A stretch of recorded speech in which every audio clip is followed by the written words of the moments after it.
something that's been quite positive that's come out of COVID is the amount of people who have come together to support everyone. I think it's that real sense of community empowerment and really supporting people who are isolated.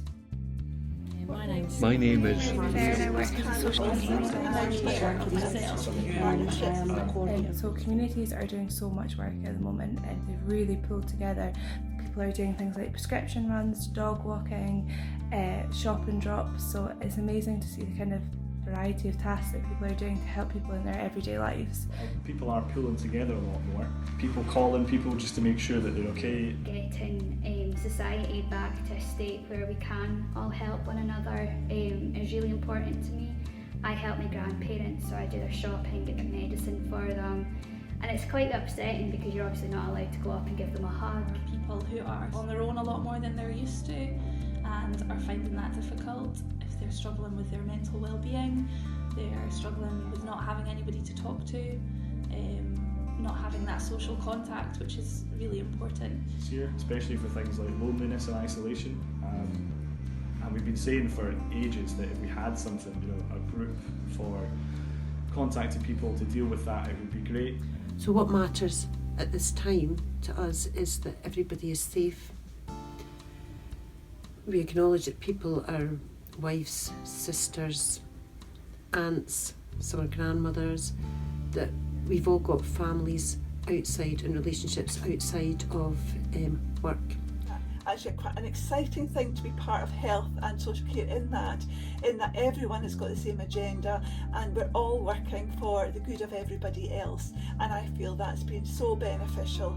Having family members who are on their own a lot more than they're used to is definitely a big worry. For me, working on the care site, I'm really missing it. I am having to self-isolate, and that makes it difficult. It makes it difficult that you can't see your friends or family. I can't really see my family. I live on my own, so I can't go and visit them. And personally, I have been trying to deal with it as best as I can, but there's only so much you can do. It's quite difficult sometimes to work with people when you can't go to their house, you can't see how things are going. 99% of people, you phone them up and ask if they're doing okay, they'll say they are, and it's not really until you visit, you speak to them, and you see their house and you see what's going on that you can then realise maybe things aren't going that well. Although we are using telephone calls and video calls, it's not the same as actually going out and seeing people, and I think it's making me realise how valuable that is. We are concerned about the ones that maybe have low mood and that are struggling with the isolation factor and not being out seeing people as they normally do. So it is a worry, but I think people are trying to make the best of a bad situation. And even having the mask on, it's just difficult to speak to somebody and have them understand you when you're wearing a mask. It just creates a bit of a barrier. I've been phoning people a lot more than I'm used to, which in some ways has been really nice, making more of an effort to talk to people.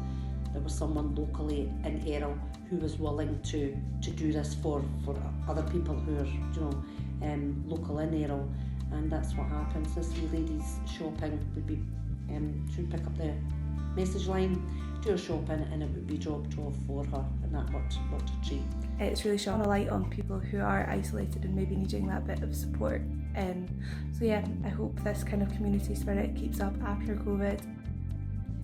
My name is Erin. I work as a social